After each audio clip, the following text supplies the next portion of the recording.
I need you guys to explain something to me. All right. Okay.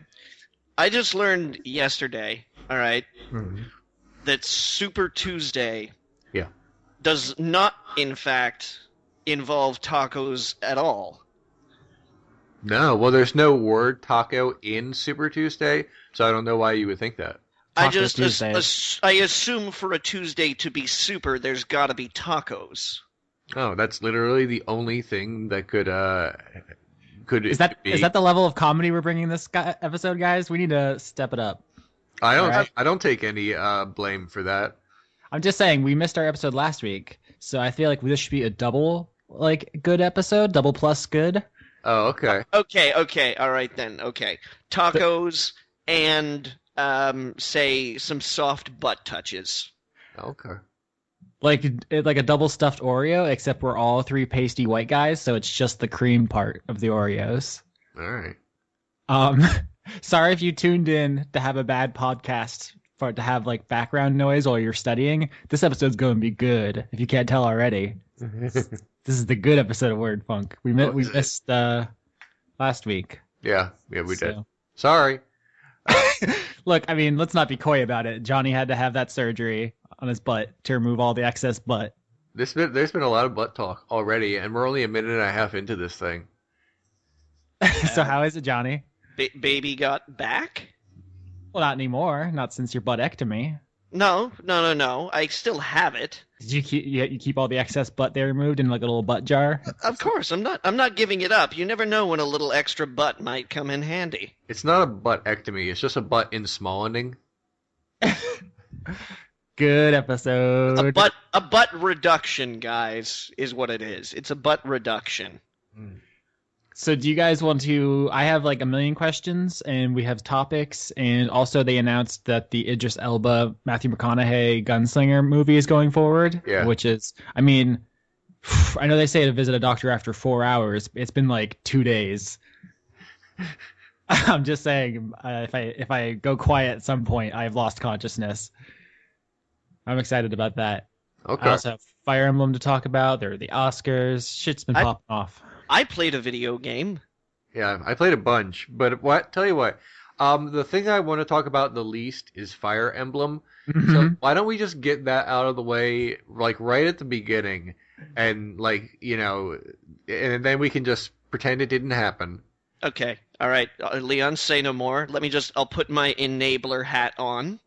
Yeah. When Leon told us last week he couldn't record, I was like, hey, Johnny, do you want to just record our own thing where I just talk at you about Fire Emblem for an hour so we can just get it out of my system so Leon can be insulated from it? And to be fair, I was game. I was like, like if you really want to, but I would post that, Austin was like, no, he has to be here. He has to feel it. First of all, I wouldn't ask you to post it, Leon. I know that's not how you roll. Second of all, I did decide against it because, look, I do want to make Johnny miserable, but that's just too easy. Like, I want to actually make a challenge for myself. That's T-ball. Yeah, half the fun of Fire Emblem is probably trying to make me care about it. So. It's like an alternate, was it the ARG? I'm not gonna, Leon, I'm not gonna tell you where he told me he wanted you to feel it, but yeah, he said he wanted you to feel it. Okay. Well, why don't we stop with the foreplay, and Austin, you can just tell me, or tell everyone about Fire Emblem while I dick around with my email. Wait, but didn't you hear that? I could do the foreplay all night, boys. Didn't you hear that the localization removed all the foreplay from Fire Emblem? It was a big news story. Austin, I didn't hear anything. Like I talked about it on this show. Oh, was that all the interactive breast touching? It was face rubbing. Face rubbing. Oh, I'm sorry. Is face rubbing foreplay? Because I'm not really down with face rubbing.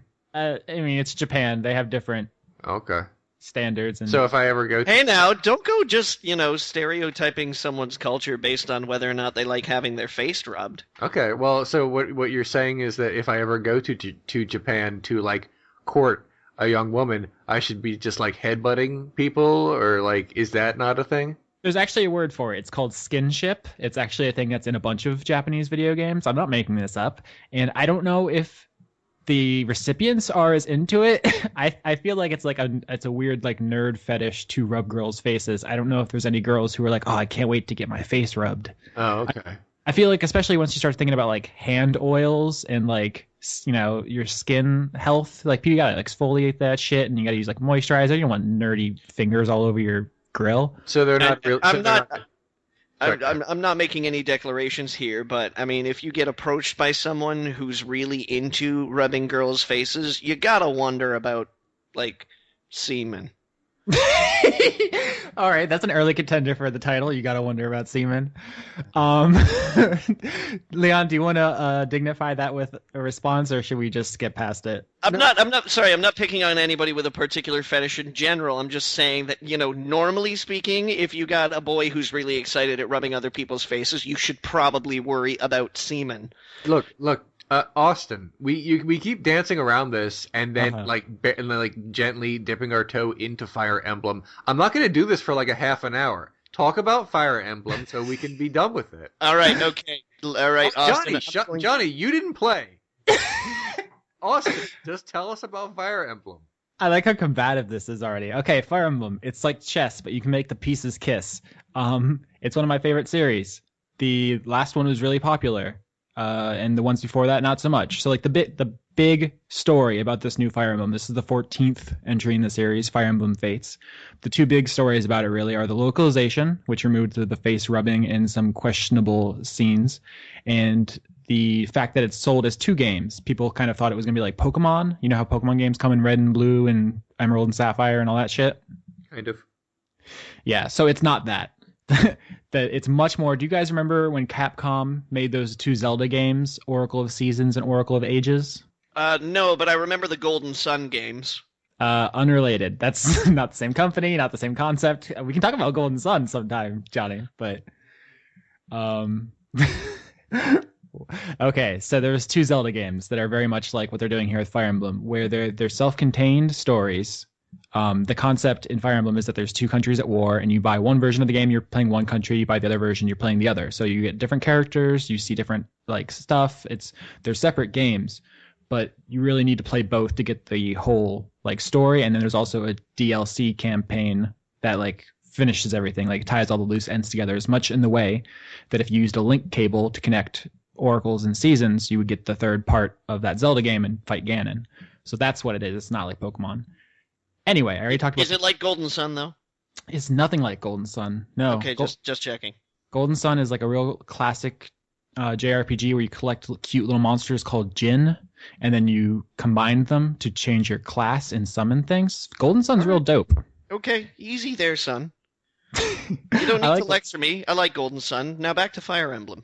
Do you know that the company who makes Golden Sun, do you know how they haven't made one for a while since the third one bombed? Do you know what they make now? Fire Emblem? Mario Tennis. Follow your dreams, kids. All right. So I'm not going to talk about those two big stories because I already talked about the localization thing and I just explained what the version thing's about. I'm of two minds when it comes to Fire Emblem Fates. I really am enjoying it a lot. I've played through one of the campaigns and I'm almost done with the second one. And I feel just to clarify, when you say one of the campaigns, are you saying one of the games then? Yeah. I've played through. In English, they're called Birthright and Conquest. In Japanese, they're just called White Kingdom and Black Kingdom. So I got kind of used to calling them that. But yeah, I have finished Birthright and I'm playing through Conquest now. The main difference besides the story stuff is one is a lot harder. It's kind of in the style of the old games that fans like a lot. And the other one is in the style of Awakening, the last popular one, the one that actually made money. That was the one that you couldn't stop talking. Awakening was the one that you couldn't stop talking about when we were running the BT podcast. Is that right? Yes, Awakening is one of my favorite games of all time, and it's a divisive entry because it's really popular and the other ones aren't. It's also very anime. So like the first 12 Fire Emblems kind of had a Western feel to them, like knights and soldiers and princesses and stuff, like medieval. And 13 and 14 are basically anime, and that pisses kind of old school fans off. But 13 and 14 have smashed every conceivable sales record for the series, and the old games sold so poorly that the series almost got canceled. So you can see why they've done that. Yeah, someone on Twitter sent me a thing. I I'll pull up it if I can find it later. Someone said, oh yeah, here it is. Alexander Arts says, Austin, I bought Fire Emblem because of you, and I hate it. Anime trope characters and simplistic strategy. Final Fantasy Tactics all the way. And I totally understand that. If you hate anime, you will hate the new Fire Emblems. I actually really dig like civil disagreement on the internet. It's rare, but yeah. So I want everyone to try Fire Emblem at least. But if you're not into anime, you won't like this game. They've turned the anime knob up to 11 on this one, and that's definitely something I feel like is not going to make the fandom any less volatile. God, it's such a trash fire right now. What platform is it on? Both Fates and Awakening are 3DS games. No? I mean, it's Nintendo, so it's always been on Nintendo systems. There's one for the Wii, there's one for the GameCube, NES, SNES. Yeah, but you're talking the uphill battle of trying to convince Leon that handheld gaming is a worthwhile pursuit. Right. I mean, I had a college roommate who basically pirated Shadow Dragon and played it on his phone. Like, they're very simple. Like I said, they're basically grid-based board games. They're very simple. But yeah, this series is as old as I am. It came out in like 1990, but we didn't start getting them in America until the 7th one because of Super Smash Brothers. I won't bore you with the history lesson. Too late. I'm sorry. I'm trying to go through as fast as possible. I'm interested in this. I mean, pardon me. I don't often get a look inside this sphere of gaming. Japanese portable stuff. Well, Japanese in general. Yeah, like I could do an entire. It's changing. I did buy Dangman Grandpa Dangron. Dig Dug Ron Paul. Digmon Grindflob. Yeah. I haven't played it yet, but anyways. Yeah, Disgaea and Danganronpa both came to Steam, and I'm interested to see if Johnny actually ever gets around to those and hear what he has to think. Because I've already installed Dagman Dogmon Grand P. That dang grandpa. Pinman Dong Gronk. This joke is going over about as well as Uma Oprah at the Oscars. So. I didn't watch the Oscars. I almost said I didn't watch the Oprah. That was like 10 years ago, but okay. Okay, I don't watch any of it. I don't watch award shows. I just look up who won later. We'll talk about the Oscars in a minute. I'm just trying to say it's installed already. Okay, so. Yeah. So, Fire Emblem. On paper, they've improved basically everything about it. From a mechanical standpoint, like they fixed the support system, they fixed the weapon stuff. Like I was skeptical about them switching up the weapon triangle and changing the weapon durability stuff. And that means nothing to you. I'm sorry. They've made a lot of changes. They have this really robust online set of features, which I've never really used in any of the previous games. This one, they totally knocked it out of the park. I love that stuff. If you're just looking at the feature set, it's better in every way than the last one. But the script, like the characters, the story and stuff, is just not grabbing me in the same way. And I know there's a lot of controversy out there about the localization. I don't think it's the localization. I think the script is just bad, guys. It's not the guy who did the last game. They actually got a mangaka who's famous for something called Get Backers. I've never read it. It's a manga of some renown. They got him to do the writing for this game. And it's just really super anime cliche. I was actually reading an article on Kotaku about this fan translation, like because of all the changes Nintendo made to it, bringing it over here, these fans got together and they're like, we'll bring it out and we'll make it faithful. And in that interview, they were saying how while they were playing through the game, they were just like hammering the A button to skip as much dialogue as possible because it was so just like rote and like nothing. And I think it's funny that these people are spending tons of their life to translate something they don't actually like that much. But I guess that's a conversation for another day. Yeah, I don't play Fire Emblem for like the deep tactical strategy. Yeah, Austin, I need to know this. Who is Crom kissing? Johnny, please. Crom isn't in this one. Well then, why the hell am I interested? Actually, there is DLC where you can meet Crom, but right. Most Fire Emblem are standalone, kind of like Final Fantasy. There are a few exceptions, just like Final Fantasy, but mostly you can jump into any Fire Emblem and kind of just pick it up as you go. But yeah, especially in the Birthright campaign, I didn't really like any of the characters. The story is real simple. It's like, you are good guys. There are bad guys. Stab them. You stabbed them. The end. And I realized that the third DLC campaign is going to like tie up a lot of the loose ends that the stories don't answer in the two campaigns. But for right now, I'm feeling kind of unsatisfied. Also, it's just not as like the Awakening is like romantic and silly and funny, and there was like a lot of like cute, sweet moments, and it's like this one's just kind of not. I like Birthright more. Like the characters in that game, there's like a cross dresser or like a really bisexual girl who's like really aggressive and it's funny. There's like a wolf man who's like badass but also kind of a total dork. There's like basically Harley Quinn on a horse. There's like a bunch of like really good characters in that game, but that's also the one that is like ball crushingly hard. Those, I mean, I've been playing Fire Emblem for like nearly 20 years at this point, and I was like, oh my god, this is how do they like they have to get the fucking Jeopardy playing robot to finish this map? It's impossible. But I did play it on hard my first time. There's a suite of difficulty options ranging from literally impossible to you cannot lose. I think it's called Phoenix mode, where like all your characters come back to life every turn. So don't let the difficulty dissuade you. Just let the anime-ness dissuade you. Well, if you're gonna hate something, hate it for the right reasons. Yeah. Honestly, I think they went out of their way to cater to everybody because they, like I said, they have the hard mode. It's like the old games. They have this classic difficulty setting. They have all these old features that are back, and then they have like that super easy mode and all these anime tropes that Japan's really into.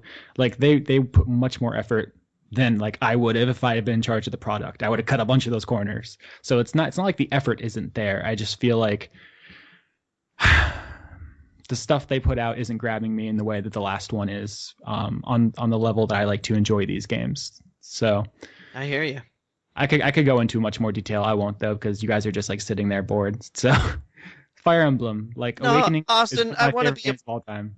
I want to be a part of your life, even if that means that you only tell parts of your life to me like once or twice a week. Yeah, Word Funk, the show where we just give you tiny glimpses that are terrifying, disgusting human lives, and then you leave wiser. Don't be like them. Mostly human lives. Okay. But I played video games in the past couple weeks. Probably. Did you smooch any hot boys?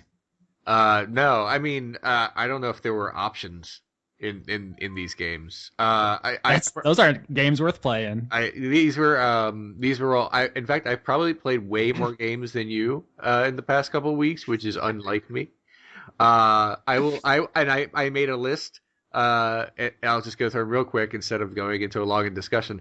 Ghosts and Goblins, Mario Brothers, Asteroids, Space Invaders, Altered Beast, Mortal Kombat 2, Centipede, Arkanoid, Space Invaders, Metal Slug 4, Space Encounters, Gyruss, and Donkey Kong. Did you quantum leap into the 80s? Like, what happened? I went to MAGFest, and one of the things to do there is they have a huge arcade that they make in one of the big rooms, and it's all like 80s and 90s arcade games, and then you go in there. Mostly when I'm at MAGFest, I don't do MAGFest things. Which means like all the panels and whatnot. I go to the panels that my friends are hosting because I want to be supportive and I like my friends. But for the most part, the only other MAGFest thing I do there is when I have nothing to do and I need to like pass the time, I just play arcade games. Mostly MAGFest for me, since I haven't talked about it on this show since it happened. MAGFest for me was basically just spending a lot of time with my friends. Most of the people in the world that I love are people I've met through this community, oddly enough, which means almost everyone I love was in one hotel for a few days. So it was just really great, and there were hugs, and I enjoyed it. I'm not going to go into a big thing about MAGFest because there isn't much to talk about since you guys weren't there. Oh my God, Leon, you just got to talk about your own thing. Yeah, but so selfish. It was nice. I enjoyed it. It was really sweet, and I got to see people I care about, and it was great. And that's all I'm going to say about that. But I have like a few other topics I want to talk about this week. But before I launch into them, Johnny, is there anything you wanted to talk about this week? Because I feel like I made like a big list of shit I'm going to say, and Austin had his big thing. There's a couple of things I could talk about, but I know that you're not necessarily interested in most of them. Well, if it's tech talk, I'll just have rap music playing in the background. It's not really tech talk. I'm having an existential crisis about the Vive and the Oculus Rift at this point in time because that is tech talk. But go ahead. Can we call it the Vive? I don't think anyone on this planet or many others call it the Vive. Steam VR. Okay. It's Johnny. HTC Vive. Okay, Johnny, hit us with it. Okay, well, pricing just released. Uh-huh. And it's pricing in at $11.49 Canadian.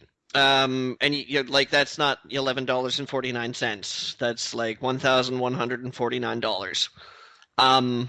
The Oculus Rift, which I already have my pre-order in for and am on set for an April delivery, was priced at $849 Canadian.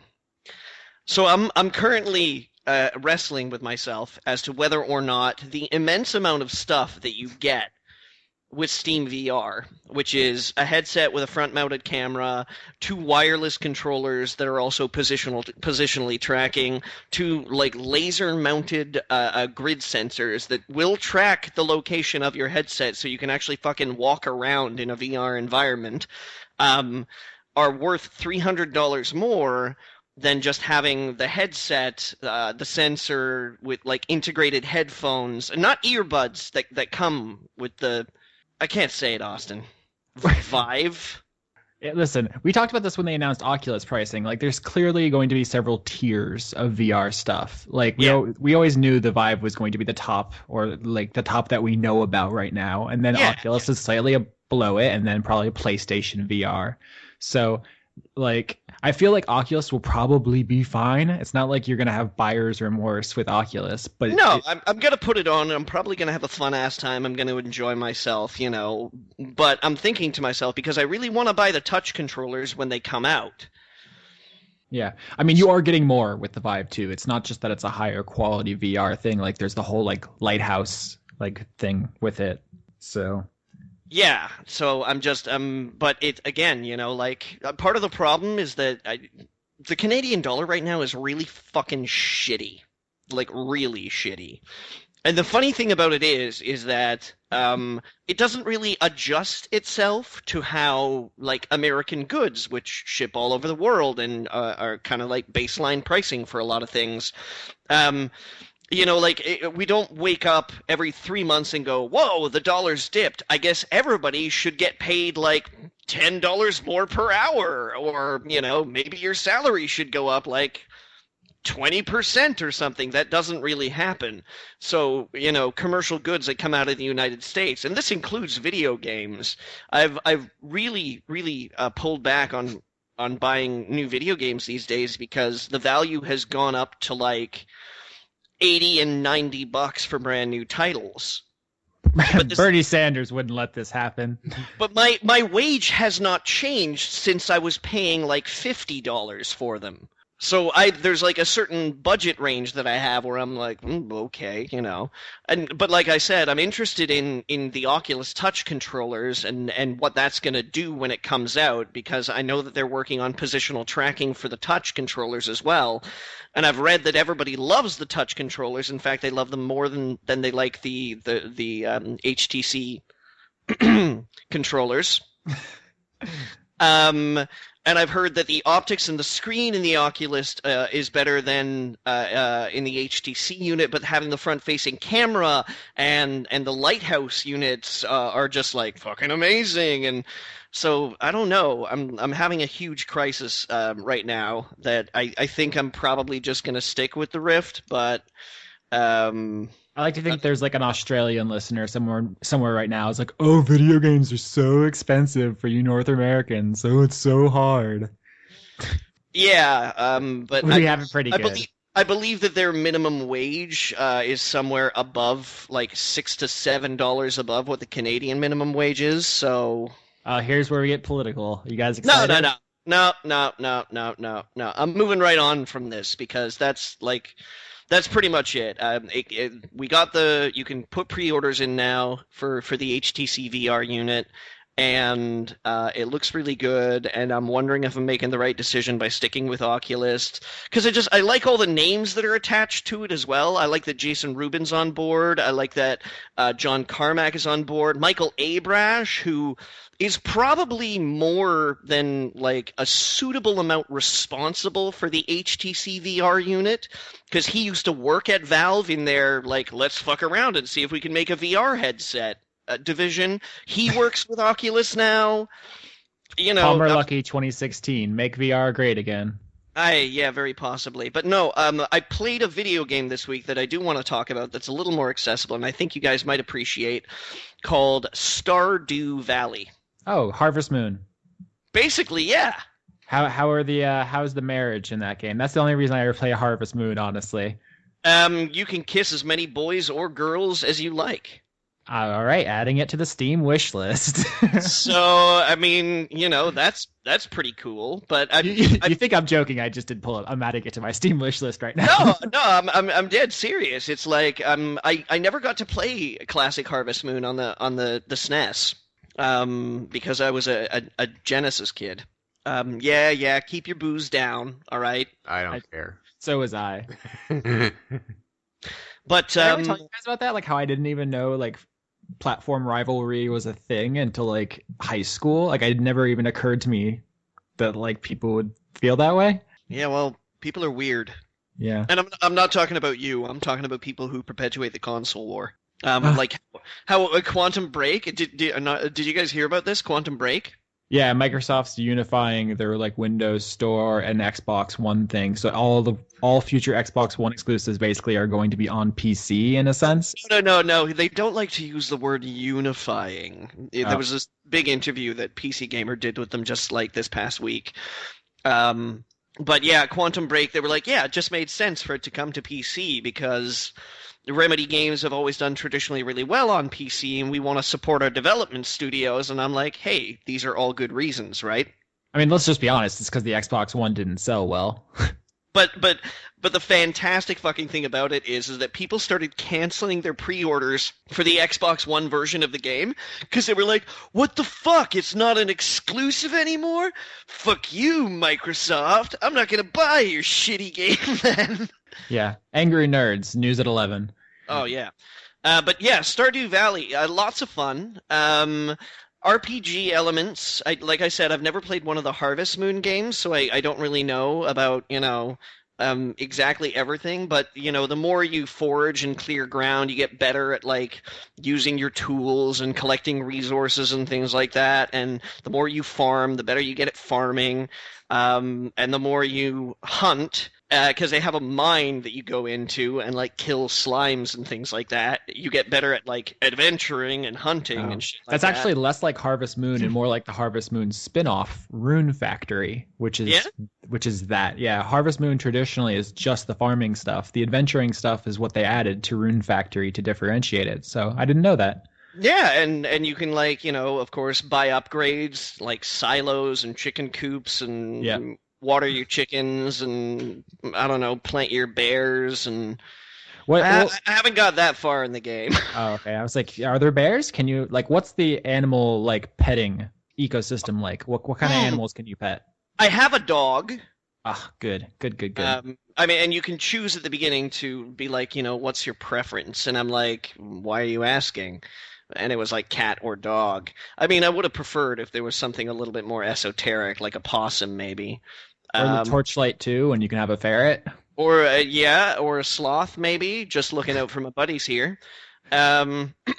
I like at one point in time. No, I think Leon would actually like this game. It's done up like a 16-bit style overhead. You wander around, you plant your farm, and there's crafting too. There's like a crafting system where you can make better tools and make like things to decorate. You can plant trees to aesthetically enhance the appeal of your farm. Did either of you ever like or play Animal Crossing? Yeah. No.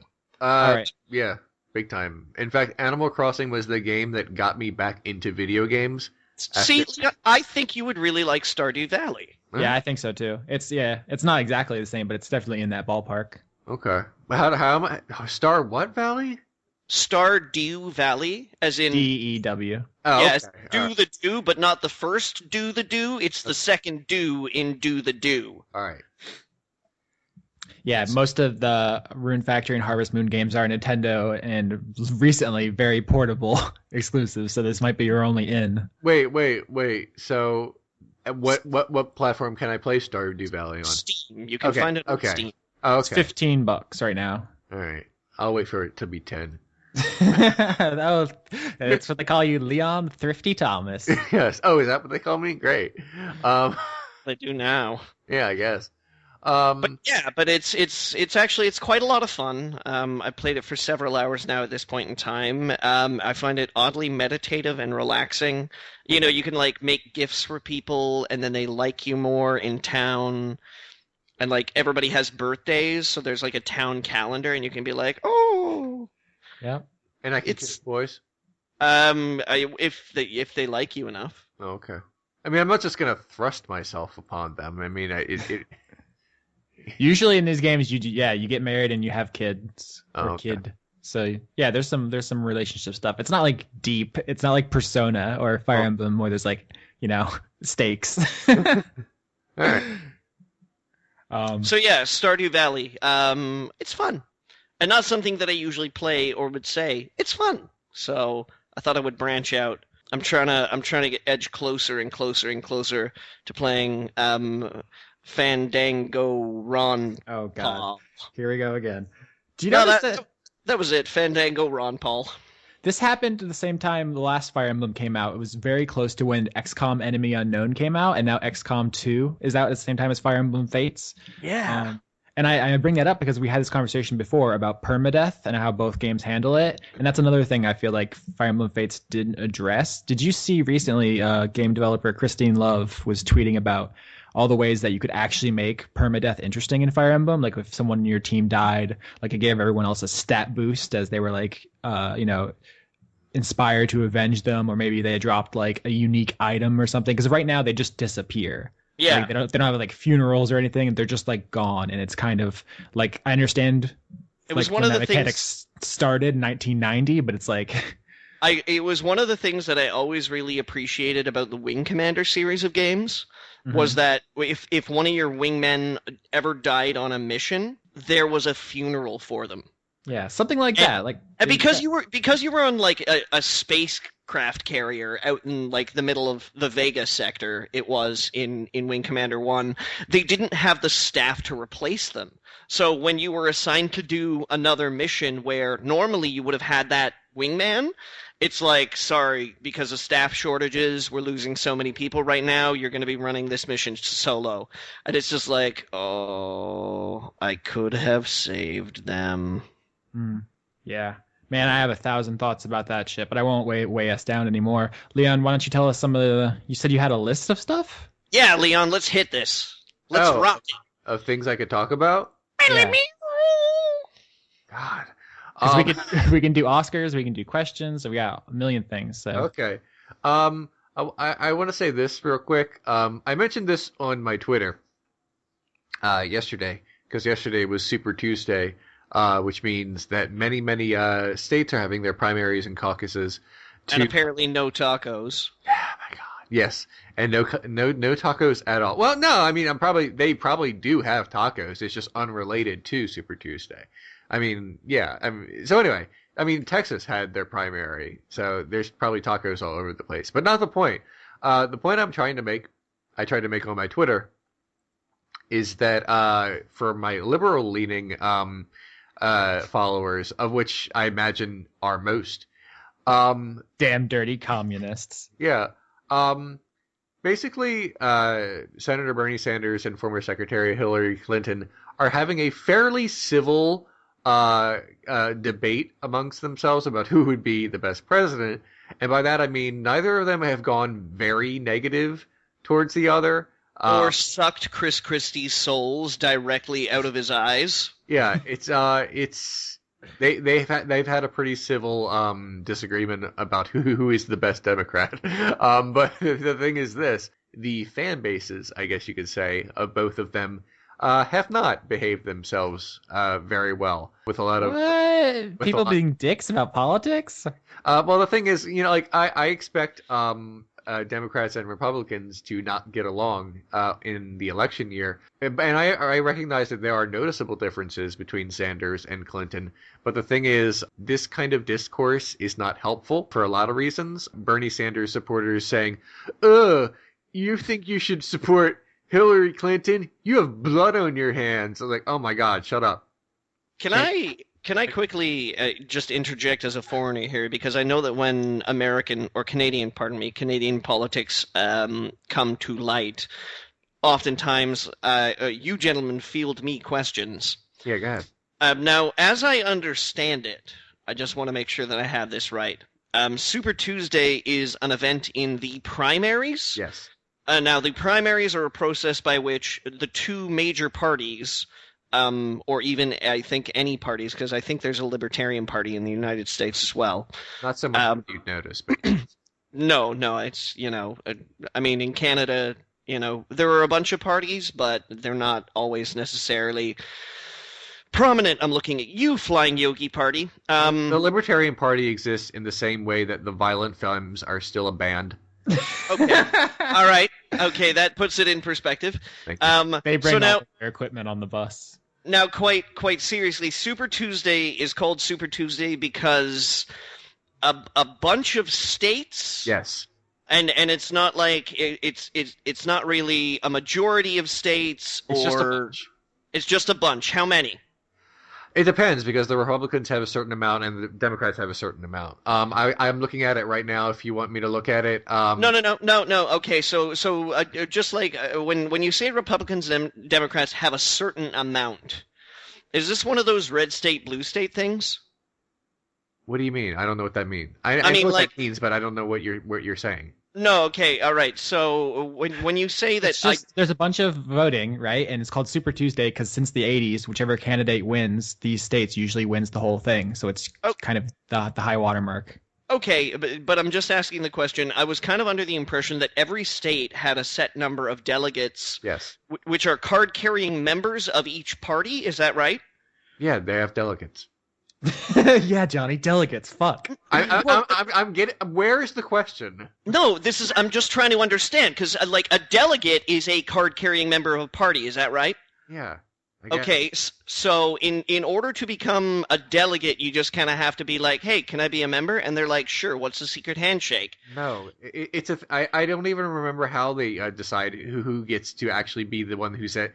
It's basically about a lot of infighting. There are more delegates in states that and there's another, like in state A there's like certain amount of delegates, and in state B, which is smaller, can still have more delegates than the other, which is weird. And we don't entirely understand why, and it doesn't. Okay. So I'm sorry to break this to you, Johnny, but America is not actually a democracy. It's like a representative republic, and it's all fucked up.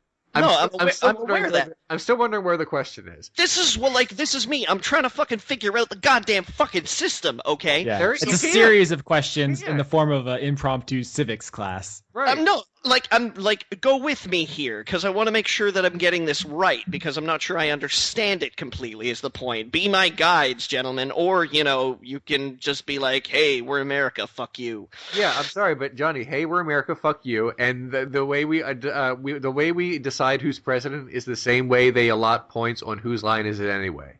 Okay? It's complicated, and when I say it's complicated, I mean it would take hours to explain it, and I don't get it, and I follow this really closely. Okay, well, you could have just classes where they explain it to you. You could just say you don't get it, because I was operating under the assumption of things like that. A state had a certain amount of delegates for both parties. Yeah, so it was like New Hampshire has like 50 and 50, and then no. It varies. It's like, there's not any one rule, and we have to go like. No, I mean, like I'm saying, New Hampshire might have 50 and 50, but then Illinois might have like 62 and 62. No, it's different everywhere. It's different everywhere. The delegates, it's not like congressional district breakdowns. Like in like one state, there are 12 districts, not 6 for Democrats and 6 for Republicans. Republicans and Democrats fight for each congressional district. It's gerrymandering. It's not like that for delegates. It's just a bunch of shit. There's just a bunch of fucking delegates, and if you win the state, you get a certain amount of delegates. Okay, all right. So then all the delegates, like this roiling mass of delegates in each state, yes, each vote for this givering mouther of delegates. I'm sorry, that's what it feels like. The tide goes out, and then someone like looks up and sees the giant shadow and be like, "Oh God, it's Super Tuesday! Run!" It's like the end of Akira, but delegates. So then, but the delegates are pledged to each party. Is that right? Yes. They're it's not like they're like, "Hi, I'm a delegate," but for who? No. All right, would you stop talking to me like I'm a fucking idiot, please? Because we're gonna need a nice long hug after this. I'm just trying to fucking figure this out here. All right, Johnny. Here's how it works. You run in a state, and if you get the most percentage of the points, you probably, but maybe not, get the most delegates. I like this conversation as a metaphor for politics because we're all clearly on the same side, but even talking about it gets us like riled up and angry, I was like halfway chef kiss, like mwah, mwah. It's such a perfect representation of politics. I was halfway through explaining something, and then in the middle of the thing I was going to explain, where I was going to mention one thing about Hillary Clinton supporters and one thing about Bernie Sanders supporters, Johnny has this big 10-minute thing about what a delegate is. So I'm gonna have to edit this in such a way that it. I just wanna fucking understand, okay? And you can. There's not enough time. Want, but right now I'm just asking questions. So like literally every state, the rules are completely different. Yeah, okay? Here's an example. Florida has a closed primary, which means even though I am registered to vote, I do not get to vote for the nominee for president because I am not affiliated with a party. Like I would have to declare myself a Democrat if I wanted to vote between Hillary. So some states it just means that you can just, as a citizen who's a registered voter, vote for a delegate or vote for a candidate. Vote and be like, I want Hillary Clinton to be the head of the Democratic Party, and I want Donald Trump. Yeah, Trump. Voting for Hillary Clinton does not mean she's the head of the Democratic Party. It means that she's the Democratic nominee. And even when she's president, she's not the head of the Democratic Party. The head of the Democratic Party is Deborah Wasserman Schultz. Right. I'm sorry. That was a flub on my part. It's okay. Because I'm just using Canadian relative politics here, because the leader of a party in Canada is like, the minister of that party. So. I understand. But okay. The point I'm trying to make is that the rules are all made up and the points don't matter. Okay. All right. Now, back to the second part of the thing I tried to say, and like what feels like days ago. And I'm don't edit it. It's funnier. I am sorry for interrupting you, Leon. But I want to say this too. I don't understand it any better now. It's fine. And then Hillary Clinton supporters are like, "Oh, you want to vote for Bernie Sanders? You're just a bunch of Bernie bros." That's not a helpful statement, by the way. Everyone knows Super Bernie Bros 3 is Superior Bernie Bros. The point I'm trying to make is that this whining, I guess you could say, about who's the best Democrat or something, it doesn't matter. I mean, it matters right now, but as soon as we decide who's definitely going to be the Democratic nominee, you have to bury that shit. And the problem is that a lot of hardline Hillary Clinton supporters say, well, I refuse to vote for Bernie Sanders should he become the nominee, and vice versa. And here's the problem with that. You're giving the election to Donald Trump. You can't do that. You're not if you decide to cross your arms and feel righteous, say, I refuse to vote for Clinton because she did blah. I mean, people say that every election. They said that between Clinton and Obama, and then when it came time to get down to brass tacks, people fell in line. But Austin, do you want Ted Cruz to be the next president? Do you guys really want a Canadian to be your next president? No. I mean, I'd rather have him be the president than shooting people in parked cars in California. Here's the thing, and we can totally address that, but I want to finish my stupid statement here, and now I've lost my train of thought, so I forget what I was going to say. Party unity. No. The part about party unity is that the reason. In the 2008 election, I'm sorry, primary between Obama and Clinton, it was way more contentious between the candidates, not necessarily the voter fan bases. I shouldn't say fan bases. This isn't Star Trek versus Star Wars. I'm part of the Obama fandom. Yeah, but what I'm trying to say is the candidates were not super nice to each other, but they had to do a party unity thing to basically heal the party and make sure that all the Hillary Clinton supporters went to the poll and voted for Obama and make sure that John McCain was not president. So what then the Senator Obama did was say, okay, when I'm president, Hillary Clinton will be Secretary of State. And everyone was like, good enough. And then her supporters went and voted for Obama and everything was cool. But here's the thing. I'm not super confident that should Hillary Clinton win, that she will say, yeah, I want Bernie Sanders to be my vice president or like head of the Department of Labor or something. No, that's no. Having a socialist on your ticket is a poison pill. I'm not sure I agree, but I will because basically there's a lot of polling that suggests, in fact, almost all the polling suggests right now, if people had to decide, Bernie Sanders would do better than Hillary Clinton versus Donald Trump and Ted Cruz. Which is surprising, but that's the math. But here's the thing about that. It doesn't matter. Whoever is the Democratic nominee, you have to vote for them, and you can't feel righteous by saying, I refuse. And I hear and basically everyone says the same things, and I want to dispute them all real quick. Common responses. Hold on. No, I was going to say I promise no interruptions. Go on. Okay. That's some thick-ass irony. I love that you said that. Here's a lot of common statements. But what if I think only Sanders or Clinton is only the lesser of two evils versus Trump? Doesn't matter.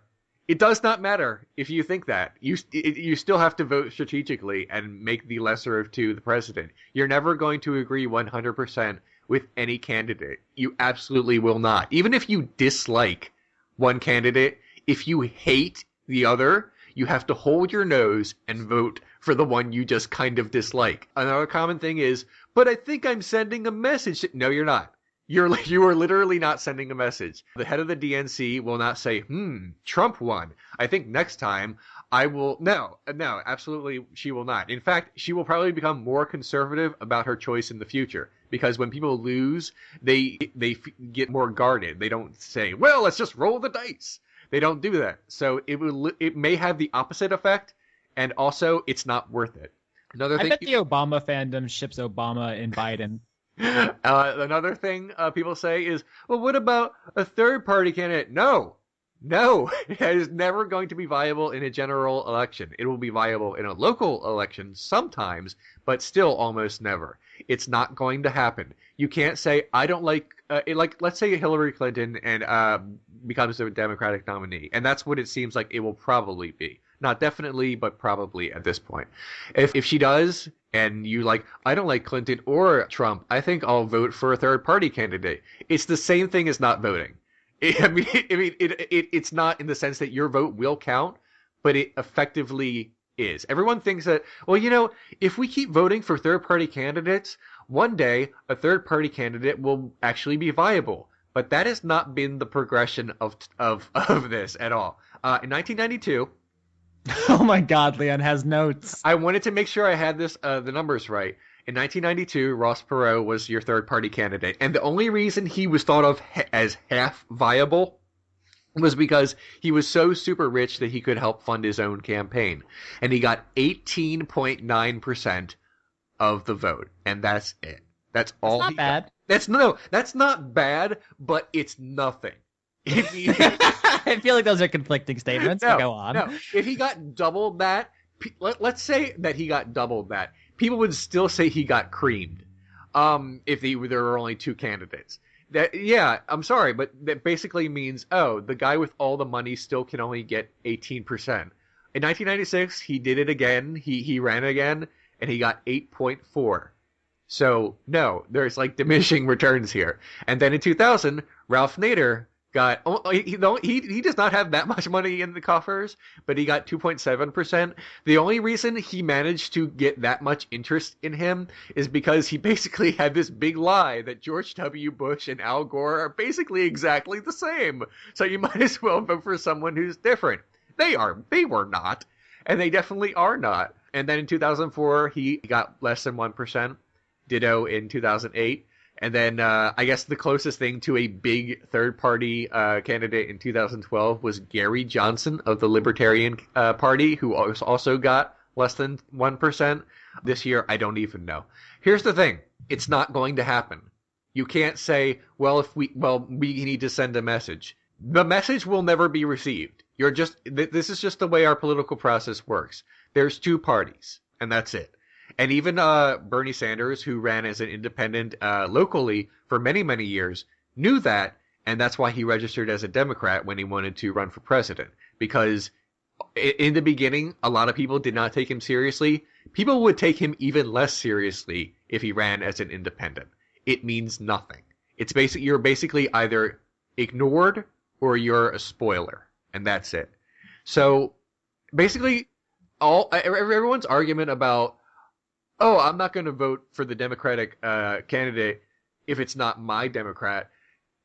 I hope you enjoy that feeling of self-righteousness, because basically when there's high voter turnout, Democrats win, because that means that the people who don't normally vote, young people, actually decided to vote this time, and they usually vote Democrat. When there is low voter turnout, which is what you're trying to do, the Republicans win. And there are not as many scary racists as there are regular people, but scary racists are very passionate. And and they want everyone else to think like them. So the only way they love voting. they are all about it. That's all they have. Checking boxes, pulling levers. That's like they're like, yeah. I got into a Twitter argument about this with someone whose username, and I'm not kidding, is Blumpkins for Jesus. And that is what he decided to present as himself to the world. I just didn't know what to say to him. I'm trying to say it now, and I hope that I've made sense. That reminds me, someone asked, how come we didn't talk about the homosexual subtext of the Secret Gospel of Mark? And I totally forgot about that because I was so excited about the Gnosticism stuff. But yeah, one of the reasons people definitely think that's fake is because there's absolutely no precedent for any homosexual subtext in the New Testament, especially not with Jesus. Okay. But doesn't God love all his creatures? Yeah, just not like that. Yeah, sure. I would actually love to talk about politics more. I think it's a really interesting subject, but besides the fact that we are just straight never going to change anyone's mind, so it feels really futile. I would like to apologize to our international audience because I didn't understand that either. Yeah, and that's the other thing. I'm sure we're boring a lot of people. So, I personally find it interesting, but I think that's probably enough for this one. You know? Also, let's be honest, we're all gonna vote for Vermin Supreme, who is obviously the best candidate for the job. If you don't know who that is, please Google Vermin Supreme. It's a thing. That's a pretty nice boot. So, I guess what I'm trying to say is that don't be an asshole. Just vote, and we can't afford it. You can't afford to send your message because there's too much. Well, if you're white, you can. There's no repercussions for white people. Damn. I'm being honest. No. There's repercussions for young white people. There's repercussions for everyone. Look, I guess Trump is literally a fascist. Okay, it's not in a figurative Godwin's Law kind of fascist way, where not in the way that the dude called the cop a fascist when he threw a mug at his head, like an yes, but like an actual fascist. Yeah, ideologically, you're not saying it to make an exaggerative point. Right. From a philosophical standpoint, he is an authoritarian. Right. So yes. But everyone's like, I'm just gonna stop now. It's like you want to punish the DNC for liking a candidate more than the candidate you like, so you're okay with helping a fascist take the White House. All right, I'm done now. It's just fucking stupid. Leon, you and I will start a new podcast, Leon, where we talk about Elizabeth Warren, and then we'll be much happier. Ooh, I like her. Yeah, she's fine. Look forward to that next week. Yeah. Also, I just want to echo Leon's statements too, because even though I'm not talking American-wise, I'm talking globally. Vote. No, seriously, people bled to put these institutions in place. Like, people gave their lives for the opportunity for just the common man who was like, what the fuck do they matter? Do you own any land? Ah, fuck off. They were talking in the new episode of 11/22/63, that show I was talking about with James Franco. They actually had this whole conversation about poll taxes, and it's like we have to have these poll taxes because it protects American Southern heritage, which is like secret talk for, look, black people can't vote if we charge them to do it. This will help us win. And it's like, holy shit, this is still going on. They just repealed the Voting Rights Act like a year ago. And this is set in the early 60s. Oh my God, it's never ending. This terrifying American carnival. Yeah. No, not even American Carnival. Like a giant rolling boulder of history started with the signing of the Magna Carta back in like fucking, I think it was a 1262 or something, or no, it was 12. Good job, old timey dudes. But seriously, that's where it started. To where there was a point in time in history where nobody gave a fuck about you and whether or not you had anything to say. And if you were like, man, this sucks, everybody was like, so fuck you, pay me. Fuck you, pay me. And like, can we just talk about how good Goodfellas is, by the way? Speaking of fuck you, pay me. To look at the system now, where you are given an opportunity to have a voice, and it's like, okay, yeah, maybe you don't exactly get to say, well, I want a candidate who's concerned about waifu pillows. What was that quote? There was some quote going around that some candidates' followers are like people who masturbate to anime or some shit. Yeah, that was a good one. Anyway, we have to I don't know this topic. This I don't know. So well. I know. I'm just saying that, like, Leon's right, even if I don't understand what, like, weird voodoo he's talking. Vote. Please vote. If you have the opportunity, vote. So someone out there is like, I'm so glad Word Funk inspired me to do my civic duty. I wasn't going to otherwise. Such wise white boys. Austin, when I was a kid, I was, I had just turned fucking 18 or something, and we had an election right around the corner, and somebody asked me the question, who are you voting for? And I was like, I'm probably not going to vote. And they were like, why? I said, well, nobody ever really speaks to me. And they said, listen, change is not always necessarily about big sweeping motions. You're not going to get somebody who strides in front of the podium and says, okay, that's it. Free internet for everybody. It's about incremental measures. And, like, the problem with most people is that they don't see the path of history when they're confronting it, like, face to face in the current day. But if you have an opportunity to just wean the arrow of time in one direction, to where it's more beneficial to people in your income bracket, to people of your race, to people of your age group, to be more just, to be more ready to treat people with a general modicum of respect, even if you don't have a single fucking dollar in your wallet, you should take that opportunity to just nudge it as far as you can. Because if you don't, people are going to be pushing the other way, and they are going to be pushing hard with as much money as they have lining their pockets. This sounds like a bunch of intellectual liberal bullshit. And that's all I have to say on the matter. Yeah. Okay. All right. Well, that's pretty much what the main thing I wanted to talk about this week. I mean, that was Oscar, right, guys? I mean, I have more, but we're coming up to an hour of this. Do we want to break from our normal topics and maybe take a few questions, and then I'll circle around and talk about the other very important thing that happened recently? I got a question. Do any of those other things that you want to talk about require you to explain certain things to me?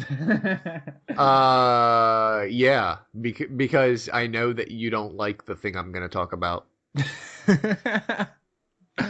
I'm now eyeing your Skype avatar with a degree of suspicion. Okay.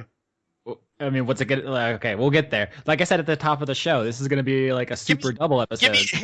Give me a hint. It's not the Oscars. I mean, I could talk about the Oscars. It's the other thing that I want to talk about. Johnny, you know it's Fuller House. Come on.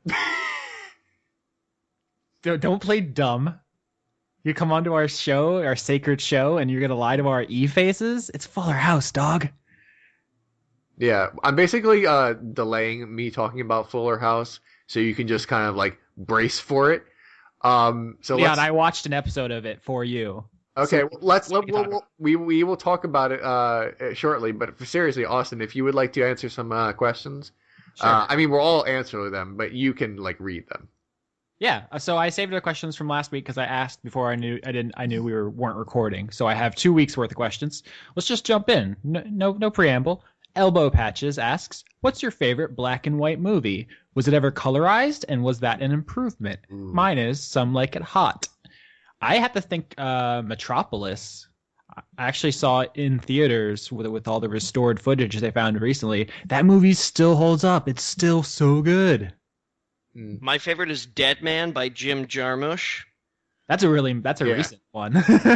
Yeah, but it's still black and white. No, that's true. Also, would The Artist count? I guess technically it's in black and white. I mean, if the question is what is your favorite black and white film from the black and white era, it would be different. But if the question is explicitly what is your favorite black and white film, then of course. Well, because black and white can be a stylistic touch as well as a technological limitation. I think like Sin City, which is like a lot of black and white for a lot of it, and that's mostly black and white. The thing about you mentioned technological limitations. Black and white hasn't been a technological limitation for a very, very long time. There has been color film since very early in the history of film. It has been a financial limitation. Right. No, financial, absolutely, and sometimes it is a stylistic choice. But technologically, it has been around for a very, very, very long time. Okay, well then I'm changing my answer to pie. Okay. A PI pie? Yeah. Yeah, I actually do. I've seen part of that. I don't really remember it that well. It's good. Mine. I can very quickly look at my favorite movies of all time list. To the second part of the question, was it ever colorized? Was that an improvement? I'm not aware of any movies that have been colorized, and I was like, oh yeah, this brings out a whole new like dimension. Like, I'm pretty sure they were all filmed in black and white with the knowledge that they would be black and white, and therefore that is the optimal viewing experience. Okay, I'm gonna tell like some real truth here because obviously, I think the question is pertaining to like old timey movies. Yeah. I really like the Zatoichi movies. The Zatoichi movies are some of my favorite like samurai movies of all time. I feel like that they were overshadowed by a lot of Akira Kurosawa's work. Yeah, they're both up in that Criterion collection. I got to get into that. Oh yeah, no, absolutely. And one of the things that I liked about the Zatoichi movies was how well the humor was blended with the horror. I guess it would be. Like Akira Kurosawa made some really, really just incomparable movies. But they are almost all of them are so tense. With a couple of exceptions. Kagemusha leaps to mind. As well as some scenes in Yojimbo. But the Zatoichi movies, I don't know, there's something pure about the intention behind them. And the guy who played Zatoichi for the whole original like 28 film run or something, even though only I think the first 3 or 4 are in black and white. There's something about the actor who plays Zatoichi in that whole initial run that he's stuck with that role for 28 movies. And he was also like a clown apparently too, like he was a stage clown or something like that, and they brought him on to do movies. And so yeah, if it's got to be old timey black and white, color me in for the first few Zatoichi movies. The good thing about my likes and dislikes about film being public knowledge on the internet is that when I can't remember what my favorite black and white film is, I can just look through my lists that I've had to develop over the years, and according to this, instead of my memory, it's The Seventh Seal, because that is my 12th favorite movie of all time. What did your memory say? My memory was like, what? My memory was like, what? And then I said, oh yeah, I wrote these down before. We're in the 21st century. There's no need to remember things anymore. Yeah, but of course, this list I made like a few years ago, and it is noticeably changed. In terms of recent black and white films, A Field in England is one of my favorite movies of the past few years. Like, I keep meaning to watch that. It is very, very good. And it is definitely in black and white. So I'm going to mention those two. I mean, there's tons and tons and tons of black and white movies that I enjoy. In terms of colorization, to the best of my knowledge, neither of those films have been colorized. Colorization is funny. It's not just people are like, this is heresy because classic. It's not, the issue isn't just that it looks different and therefore it is bad or it wasn't intended that way. Black and white film is shot in a certain way to optimize shadow and certain things that simply is not done with color films. Like, for example, shooting in color, lighting is maybe easier is the wrong word, but natural light is pretty simple to do, is what I'm trying to say. Whereas shooting in black and white, everything has to be much more carefully done. And so if you colorize a black and white film, it looks off because everything is meant to be look very intently meant to be look a certain way. Whereas if you take a color film and then just filter it, like with a video editor program to make it black and white, it doesn't look bad somehow. It's kind of strange, but it's just like the technology, if I'm saying this right. I mean, I definitely don't mind black and white films, but I would say almost everyone that I've ever asked in real life would say that they can't watch black and white films. Like, it's just a deal breaker, and they need color. We've established that all of your real-life friends have no idea what's going on in regards to movies, because they're all like, the original Star Wars trilogy? Nah, man, that came out before 1999. I don't mess with that shit. Yeah, that's true, but I would say that my real-life friends are a better representation of the average American than us three, like, super nerds. Yeah, your friends suck. Thanks. So I mean, yeah, Johnny's putting it in a far nicer way, and so are you, Austin. I wouldn't like your friends. So anyway, what I'm trying to say is that black and white movies can be pretty cool. Yeah, but I actually do know what you mean. For a lot of people, certain things are just complete turnoffs. For example, watching a movie in subtitles, for example, just destroys someone's interest in watching a film. But here's the thing about that. And I think this may also pertain to black and white film. Someone I know and her uncle once went to see Pan's Labyrinth, which is... I'm sorry, that's a very interesting inclusion. Someone I know and her uncle. It's important to the story. Okay, all right. I don't want to say two people I know because I don't know the other one very well. But anyway, someone I know and her uncle went to go see Pan's Labyrinth because she is a big fan of the director. Whereas he was like just along for the ride. When they got there and it started, he was both shocked and appalled that it had subtitles because he didn't know that this was a foreign film. However, and I think that is reflective of a lot of people. But here's the thing about this: this guy. I came here to see robots fight. Why no one told me we're gonna be reading? But then he actually watched it and said, that was really good, because it is really good, and it's pretty plain to see. So I feel like people's aversion to watching things, say, in black and white or with subtitles is like this standoffish thing that once they actually experience it, may feel completely differently. Yeah, Pan's Labyrinth is like one of the best films ever made, so I feel like it's hard to resist its charms. I actually remember I watched it without subtitles once when I was like actually good at Spanish, and fuck, that is a transcendent experience. But yeah, the average, the kind of like I've grown up in the South. I know people who genuinely think that God put dinosaur bones in the ground to like test us, or that the devil did it to test us, our faith. Yeah, I'm sorry, go ahead. No, so like that sounds like, oh, look at this idiot, but like no, those are people. They're humans. They're out there. I know. I just have trouble imagining Satan in his craft shop, letting like the plaster of Paris set, and be like, no, don't worry. This is totally gonna fool the shit out of people. I love just like millions of years from now.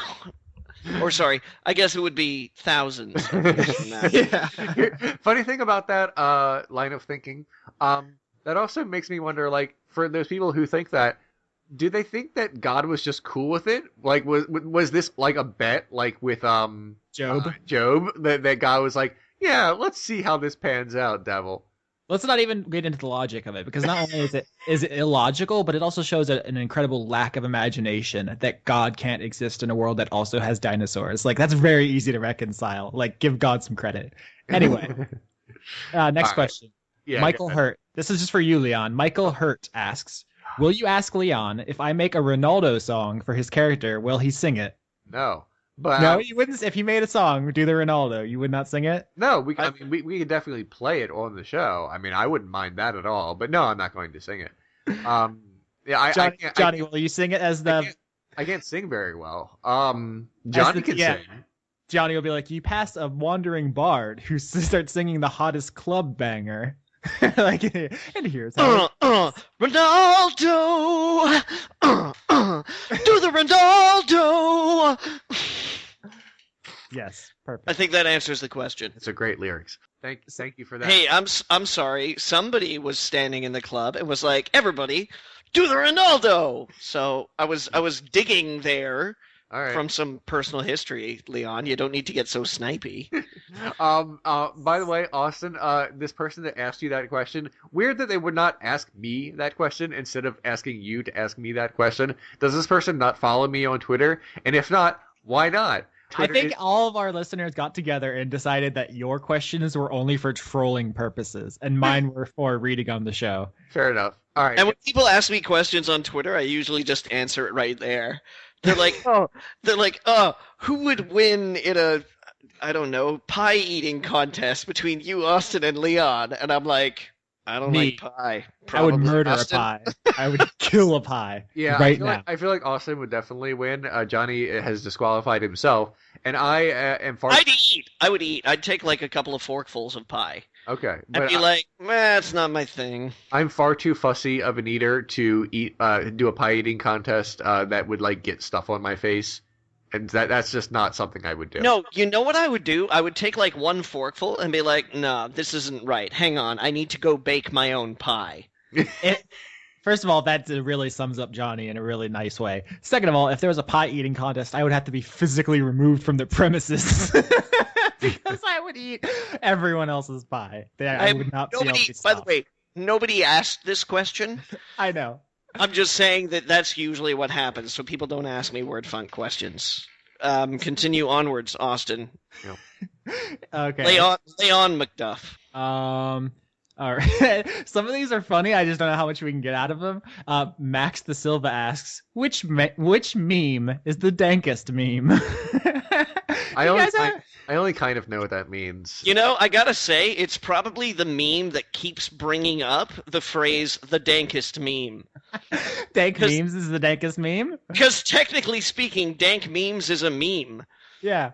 It's an idea that just like survives through meme like idea genetic superiority. Memetics is the word you're looking for. It's memes all the way down, people. Yeah. Leon, do you have a favorite meme? I know I shouldn't say this because these are all questions that we always get every week, but I hate being put on the spot. Which is like exactly what we're doing. But no, I can't think of anything off the top of my head. I'm sure there's tons, but no, so meme. Wow. I'm gonna say I'm a big fan of Doge. Anything that has to do with animals, like there's like the sloth with sunglasses. That's like a good one. There's the Doge. There's like Grumpy Cat. Like anything that has animals, I can get behind because like even if it's not a funny meme. Grandpa Simpson walking in and out of the whorehouse. Okay, well, yeah, I mean, they're, just like the common GIFs to use in reaction to certain things. I enjoy, although as memes are, they've become sort of overused. The constant use of Principal Skinner saying, "No, it's the children who are wrong," to describe anyone who is out of touch. So just The Simpsons, right? Yeah, meme has the word. I want to give an honorable mention here to confused John Travolta. Yeah, that's good.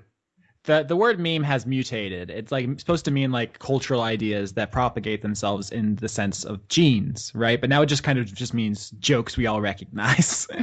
So, but technically, it's viable. Yeah, I'm not saying it's inaccurate. I'm just saying it's kind of taken on like a new thing. It has a life of its own outside the original. There's a new linguistic lightness to what was previously a very weighty term. Here's one. I feel like this should be obvious, but let's see how it goes. Robert Paulson asks, which is better, pizza or pizza rolls? Pizza? What? Yeah, that's what I thought. Like, I was wondering if there's like a trick, like, because is this like? I don't know. Maybe some people are into pizza rolls. I mean, they're fine, I guess, but I'd rather just get down on a pizza. You can roll up a pizza if you want to. Yeah, nobody's stopping you. You can fold that shit like an envelope. Well, be careful, because then you're moving into calzone territory. Oh. Yeah, I know, but here's the thing: it's like only a calzone if you order a calzone and then eat a calzone. It's a pizza roll if you order a pizza and then fold it. But is it a hot dog? Oops, we went into Stromboli territory. Fucked it up, guys. Damn it. Well, I guess Pizza Hut has us covered, though, because then they have that stuffed crust with, They have literally everything. hot dogs stuffed in the crust right there. So, yeah, what you can do is get yourself one of those Pizza Hut pizzas, cut the crust off, all right? You got yourself a Stromboli hot dog, and then fold the rest of the piece of pizza up and eat yourself a pizza roll. I want to take a brief break from questions here. We will return to them, but just so we make sure we can get it in, I need to talk about Fuller House. I watched an episode, so this better be a good, funny segment. I put it on my Netflix queue because I was like, I'm gonna someday. Yeah, I've gotta.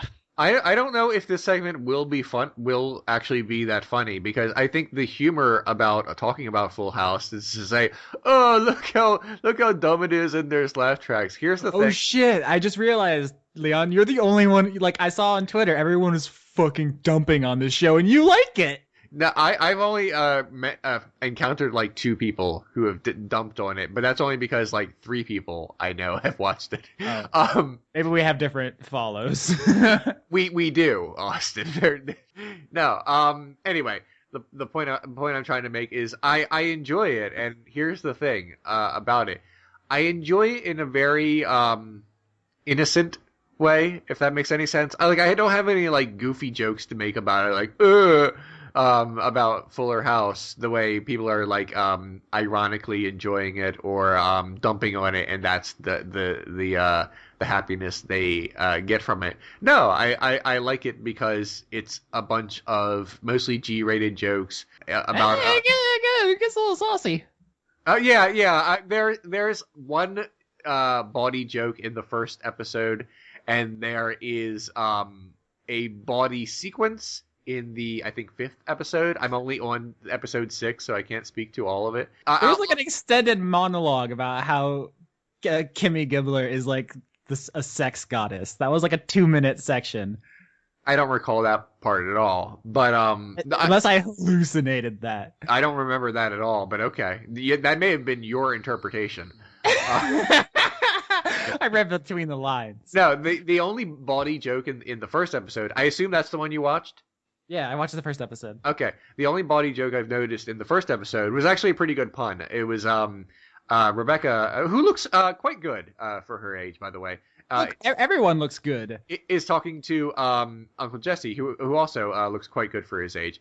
And she says, can't we have another baby? And Uncle Jesse says, no, that ship has sailed, remember? In fact, the ship sank and all seamen were lost. That's a pretty good pun about ejaculation. So that's probably like in that first episode was probably the raunchiest that Full House has ever been. And again, it's a joke that children will not get. But I thought that was pretty cute. In fact, I've enjoyed the humor in the show more than you would think. Can I just? Yeah, can we just? Yeah, absolutely just. I'm really uncomfortable with how much David Coulier looks like Johnny. Can you both pull up pictures of what David Coulier looks like right now? He looks a lot like Johnny older. He looks like a dumpier, less attractive version of Johnny. He looks Austin, send me an image that you're like looking at right now. I gotta Google. Let me say it. Okay, I watched the first episode of the show, and it's bad. It's real bad, but I laughed my ass off. Yeah. They've made no attempt to update it. It's the cornball 80s humor that like I grew up on, kind of like on the reruns on like whatever Nick show that was.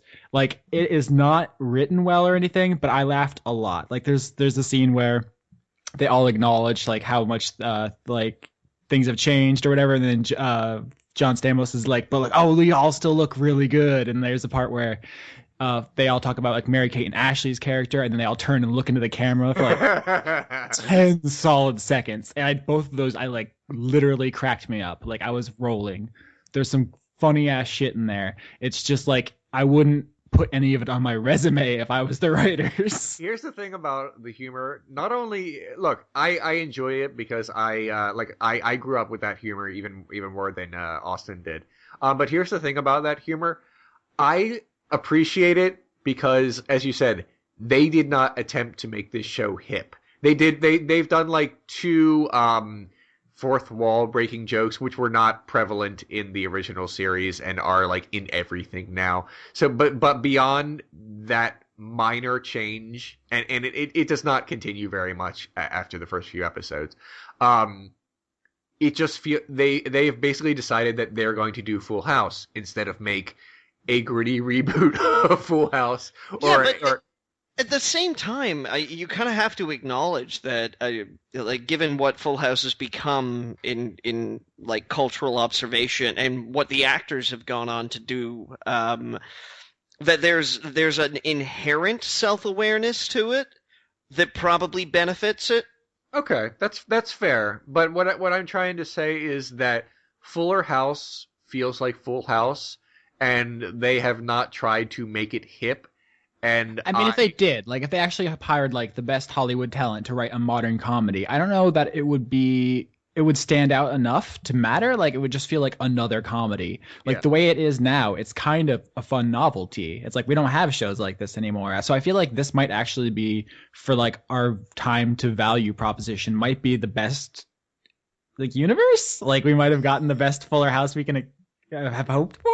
Yeah, I think that's accurate. Yeah, long story short, I know people don't want me to talk on and on about Fuller House because I'm not going to like sarcastically make fun of it. From producer Joel Schumacher. Right, I'm not. Directed by J.J. Abrams comes the comedy event of the century.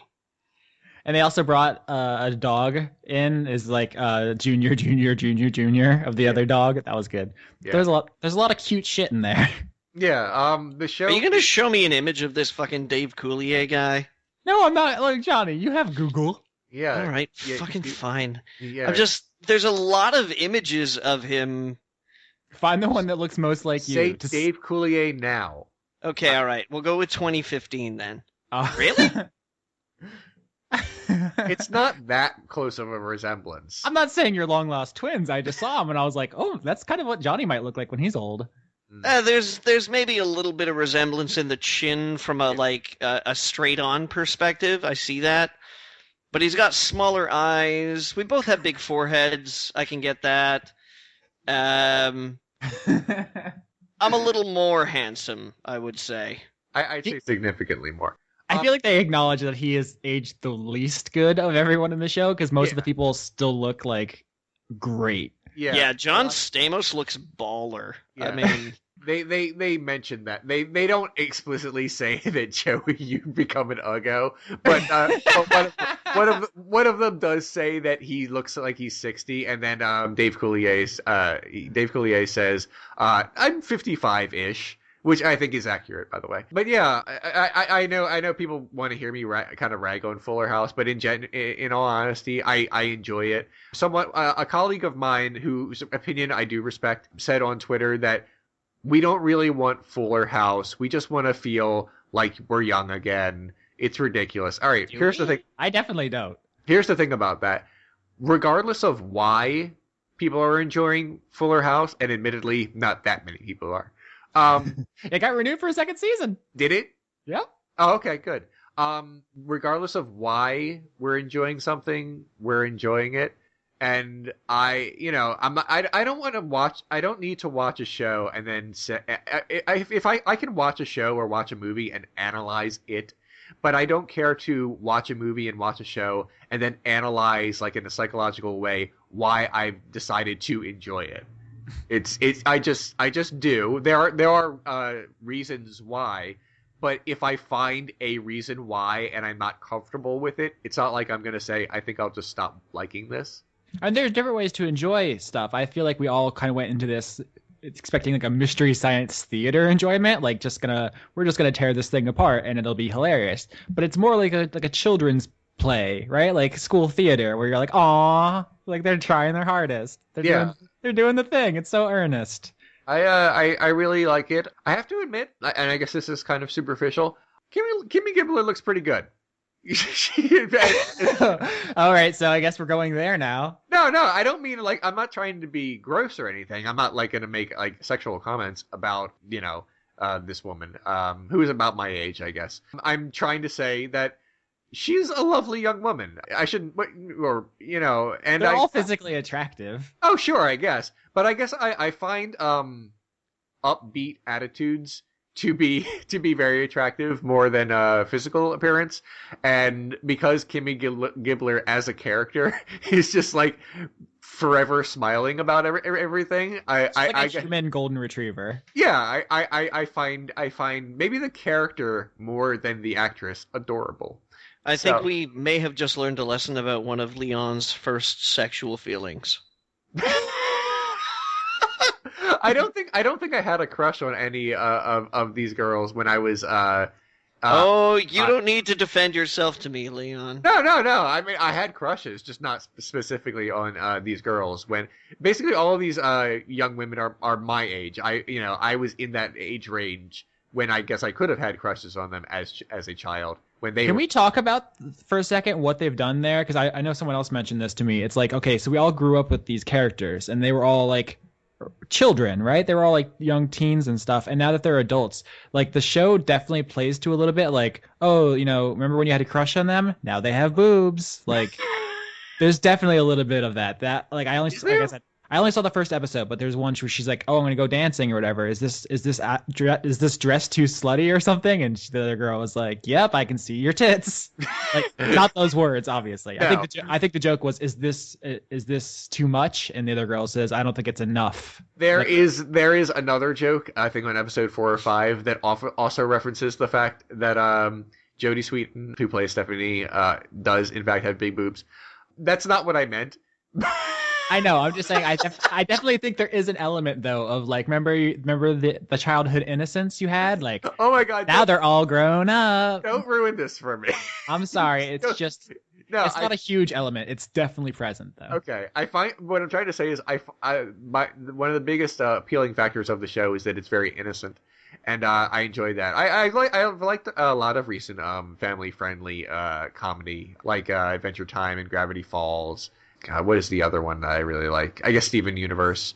I mean, the jokes are quite different on those shows, but what I'm trying to say is I've recently enjoyed quite a few things that I think are mostly appropriate for children. Yep, there's no reason that kids' entertainment can't be good. Yeah. Just hold shit to a higher standard, y'all.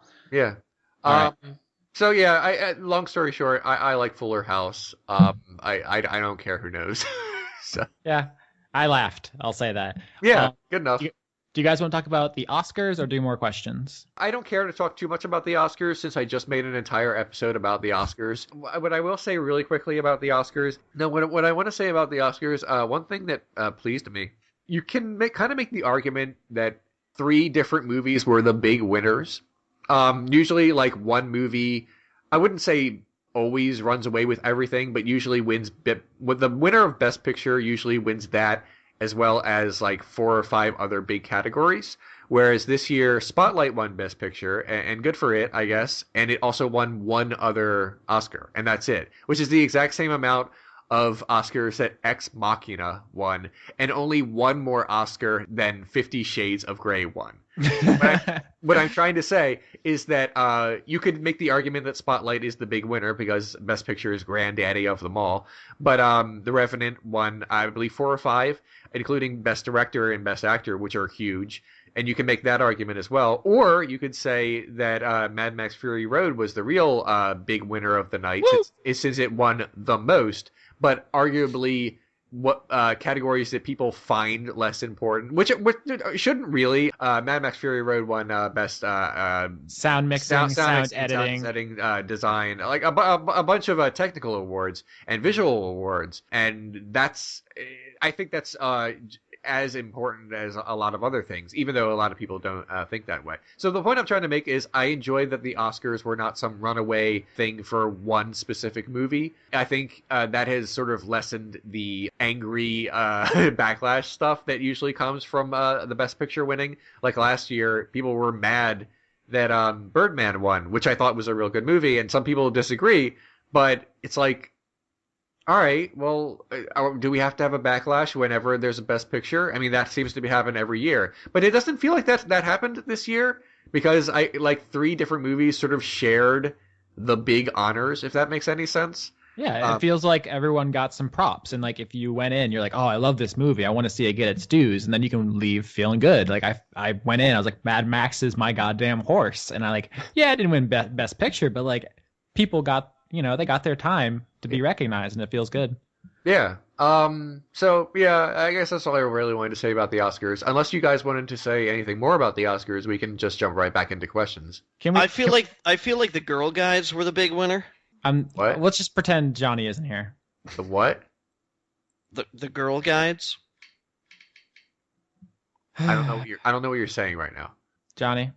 I'm making a cookie joke. He's talking about the Girl Scouts, and Leonardo DiCaprio was photographed looking very hungry and holding a cookie. I'm sorry, was it the Girl Scouts? Oh, that's why we didn't understand what you're saying. They're Girl Scouts. My mistake. Oh, Canada. Did they call them Girl Guides there? It's in Canada. We have completely different organizations. Like some of them share names. There's the Boy Scouts. Okay, but what I'm trying to say is there anything called the something guides? Yes, the Girl Guides okay. are the Boy Scouts equivalent in Canada. Yes. Can we just have a moment of silence to mourn the passing of all of those sweet ass Leonardo DiCaprio memes? Yeah. Okay. That's a shame. Oh, that's my favorite meme. Okay. Leo wants an Oscar. All right, let's Austin, you can do a couple more questions before we go. All right. Yeah, I will allow it. I mean, we could leave right now since we've been doing this for an hour and 35 minutes.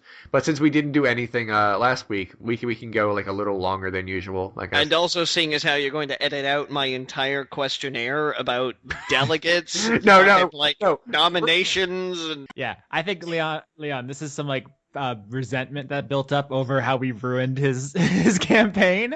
He's like, stop burning buildings down. I had it all written out. Okay, go ahead with your questions. All right. Andreas asks, due to rubbing a magical item, you magically turn into a woman. What's your new name? Molly. Austin is kind of a unisex name. I went to school with a woman named Austin, so I don't even think I'd have to change. Austin's a good name. I'm okay with Johnny. Okay. You wouldn't even be like Juanita? You wouldn't feminize it? Would he also become Hispanic?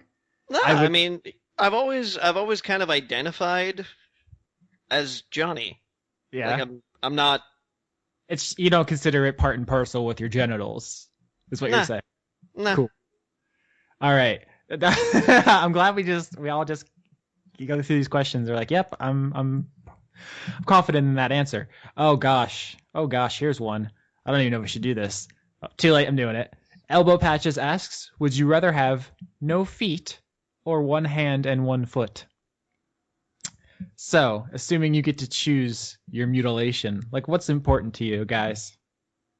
Wait, do I get prosthetics or am I just stumps? Presumably you would get prosthetics. I mean, I don't know if it's like, I think the spirit of the question isn't necessarily like the reality of the situation. I think it's more about your priorities, right? Like would you miss them more? Like I would lose my feet and get prosthetic feet. I could still walk around. I don't run anywhere, so that doesn't really bother me. I feel that socially speaking, this isn't right. It shouldn't be. But socially speaking, people are probably going to be looking at my hands and interacting with my hands more than they would my feet. And some people are, put off by things like that, and they shouldn't be, but they are.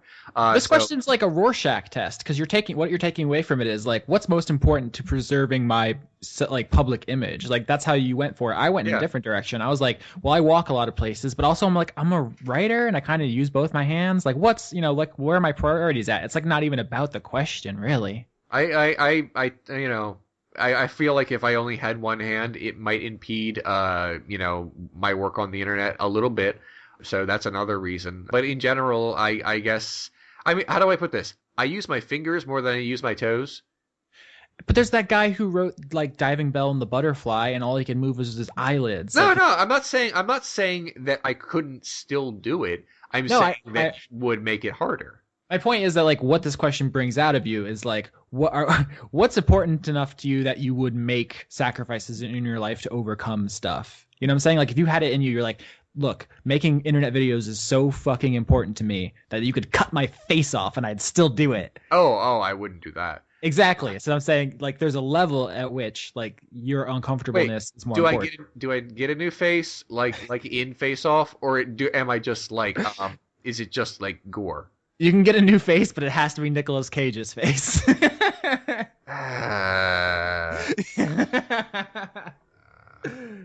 Yeah, exactly. Hard question. I don't know. That one has like layers to it. I guess that's my answer. I guess I would lose my feet, but I wouldn't be super happy about it either way. Yeah, it's really hard. I feel like, yes, I would do the same because I spend a lot of time like on crutches and in wheelchairs and stuff. So like I know I can adapt to that. And also that I can find new ways to exercise, do some crunches or some shit. But I think it definitely reveals your priorities where it's like, no, I'm a writer, I need my hands, Okay. Next. We'll do one more and then we'll go. What about Johnny? Oh, I'm sorry, Johnny. What would you like to add to this strange impossible conversation about amputee choices? I think I'd probably lose my feet too. There you go. Done. Oh man, there's so many good questions here. I know. Look, I don't want to edit this for too long. So just... I know, that's why you should leave your dumb political thing just untouched. Okay. El Consolero asks, which video game genre was big in the past that you feel is underappreciated now? Side scrollers. Yeah. I mean, really? they are appreciated, but they are. Yeah, but they're totally underappreciated. Side scrollers were like the big thing back in the 80s and 90s, and but nowadays there's this whole indie resurgence. There's so many. Indie resurgence. Right. Besides Nintendo making Mario Maker, there are, and I think there was a Rayman a few years ago. There aren't a lot of like huge companies saying, "Let's make a new side scroller." Everybody's like, Assassin's Creed. Assassin's Creeds, right? Yeah, sure. I'm sure they do as much. I'm sure they do as much business as the third person action. I was gonna say for this question, 3D platformers. Like, when was the last time you saw like a throwback to like Jak and Daxter or like Super Mario 64? Like, that's not a thing. All the new. It is a thing. It's just changed. Now they're called Assassin's Creed. Yeah. They're not the same. There is a new Mario, and it is a 3D platformer. What are you talking about? No. Yeah. The last 3D I guess Super Mario 3D World is the last 3D platformer. Yeah. And even that's not. Is in development. Oh, yeah, wait. I'm sorry. That had to be kickstarted. Yeah, I was gonna say Yooka-Laylee and Hat in Time are probably the closest things to what I'm thinking of. But even Leon, even Super Mario 3D World and the Galaxy games are not expansive in the way that like Sunshine was. Like, I'm talking about like a Sunshine or Super Mario 64, Jak and Daxter, something like that. I don't know what you're talking about. But that's okay. I think what we're like. I think the problem that we're coming up to here is that a lot of game design has been in the past bound by technological concerns. To like side scrollers were really popular because they're really easy to make. In contrast. Well, now 3D modeling is getting prohibitively expensive, which is why platformers aren't worth it. But at the same time, 3D platformers have become games like the new Tomb Raider, games like Assassin's Creed, games like Uncharted. I would fight you on that. They're just more detailed, expansive worlds where people are like, yeah, you press this button and you jump, and then you press this button and you shoot. I hear you. I just feel if we had more time, I would flesh this out a little bit more. I know it's not. I know they're not the same games, especially when you look at them in such with such distance between them. Like, hey, look at the original Jak and Daxter. Hey, look at the latest Uncharted. There seems just like a breadth of uncrossable chasm between the two. But you can track the evolution. What were you going to say, Leon? Were you going to tell us that we have to stop podcasting now? No, I was just going to say what I think is that more and more games need to be made that jumping is basically everything. Because they're simple. Yeah. Have you ever tried to getting someone who isn't into video games to play using dual analog sticks? Like, it is absolutely alienating to people who have never done it. I think we really overestimate how easy video games are to get into. I think the simple 2D jumping thing is an important first step that we should not ignore. I love games where you press the button and it goes whoop, and that is the jump sound. One of the things I forgot to mention in my Fire Emblem segment was that the company that translated the last one, the one that everyone likes, or blah blah blah, that was 8-4. That the company that did it. They also did Nier, which I recommend every week, and Drakengard and Neko Atsume. They also did all the Tales games. The company that did the new Fire Emblem is Nintendo. And that's part of the friction there is people feel like Nintendo's translations are inferior to 8-4s. And I would agree, but just maybe not to the fervent extent. Anyway, that's a good company. Okay. I don't want that to be our last question because it was about video games. So, Austin, if you have one more that you would like to do, we can do that. Okay. Maybe I should do one of mine since everyone... Yeah, I guess that would be... That would be right. Not a whole lot of them this week. No.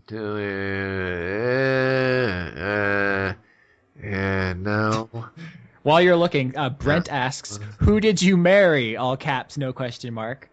I played 2 Fire Emblem files. In one, I married the maid, Felicia, and I have complicated thoughts on that. I did it because she has a special skill that she makes you more powerful when she's near you, but the whole thing is a very creepy vibe. The whole Fire Emblem anime thing is like a very, senpai, oh, we love you. Oh. So it's very self-insert, power fantasy, and the maid definitely jacks it up to uncomfortable levels. So that was definitely a stats thing and not a personality thing. Okay. Ilmari Walker says, of the 2 main suspects, who is the more likely to be the Zodiac Killer, author John Green or Senator Ted Cruz? I think it's Senator Ted Cruz's dad, and Senator Ted Cruz is just a poor copycat. He's not good enough to be the actual Zodiac Killer, so he's just a poor, failed imitation that can never earn his father's love. I didn't know there was much talk about author John Green being the Zodiac Killer. Or if this is just something Ilmari Walker made up. That's the guy who did Fault in Our Stars, right? No, I know who he is. I just didn't know. But I'm gonna look up John Green Zodiac.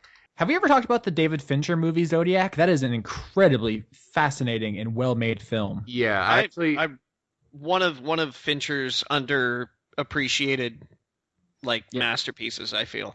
Okay, it doesn't have that Fight Club flash or anything, but damn, is it good? Yeah, someone asked me what my favorite David Fincher movie is, and although it could be one of 4, I just said Zodiac the other day, which it might be true. I have to watch it again because I only saw it the once, but I remember loving it. Yeah, apparently some people think John Green is the Zodiac Killer. I just want to say this on the offhand right now. Sorry, just as an aside. David Fincher's Zodiac is a very interesting component of one of the best stories I have. Really? Oh, yes. What? Wait, what? Or was that 2 hours and Johnny was like, I have a really good story? No, I'm just, like, Wait, there's... About what? I'm sorry. I was looking at John Green as the Zodiac, and then you started saying something that probably is amazing. What is it? I know, it's just I have a very good story that involves Zodiac on the side. Okay. It is with it. Hello? Sorry, what? Hit us with it.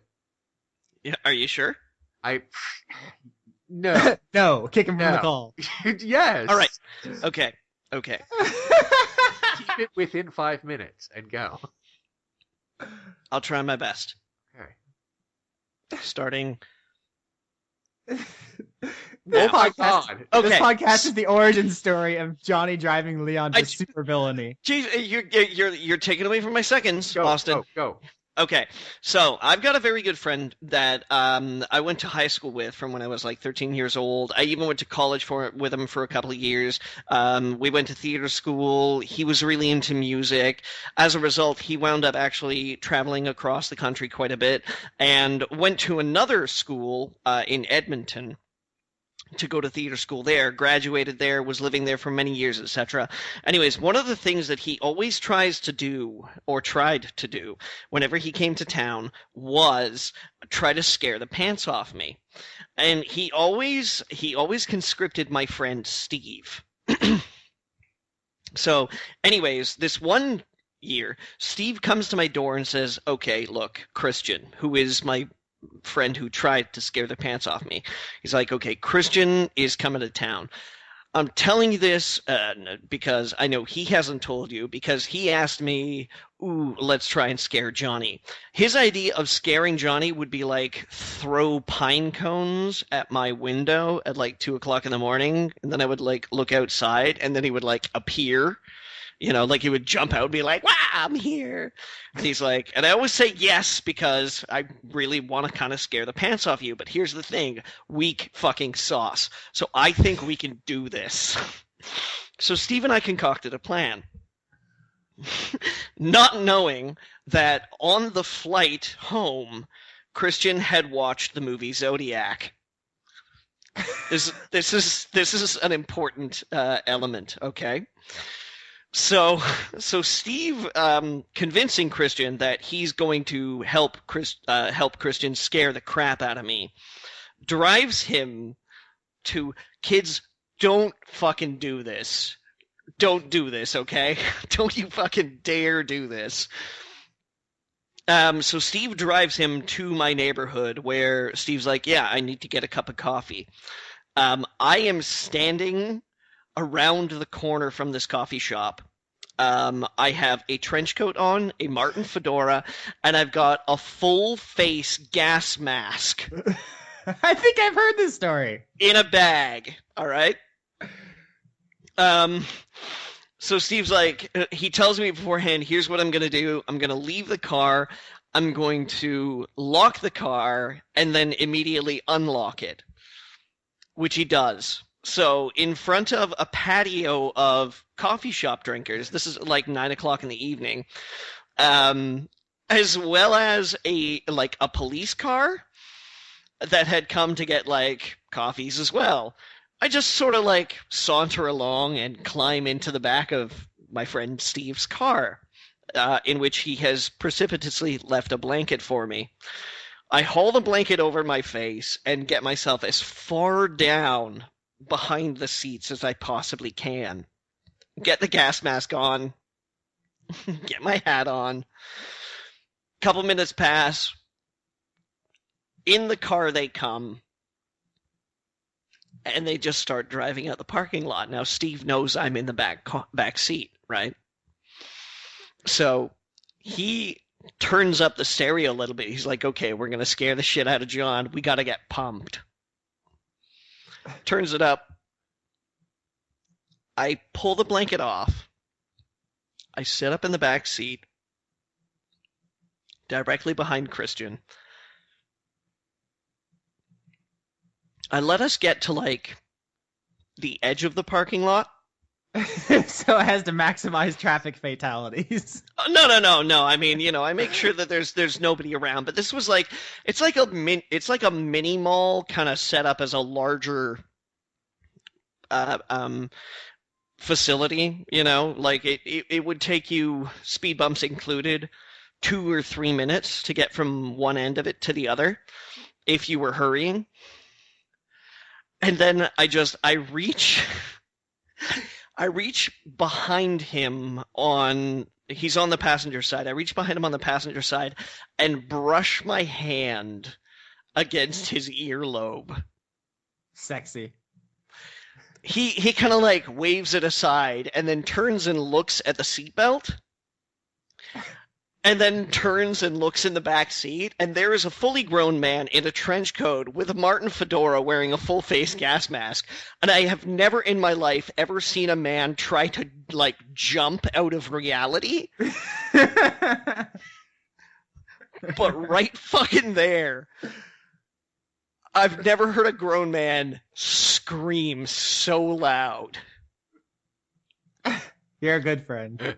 And like afterwards, he was like, he told me, he was like, holy shit, that may not have scared me so much, but I had watched fucking Zodiac on the flight over. And I'm sorry, but that was a little over 5 minutes. Yeah, just by a little, but I'll let it slide. Yeah, there's an image. There is an image that if you ever see me post it on Twitter or something like that, yeah. that means that I'm digging deep into that. All right. I'm gonna go. Is there anything else you guys want to say right before we go? It sucks that Beast of No Nation and Tangerine and It Follows and Dope didn't win anything. Yeah. Those are good movies that were ignored at the Oscars. But, Johnny, you're going to say some weird shit? I think he just did. Oh, that whole thing was his final statement? No, Johnny, anything more you want to say before we go? Probably.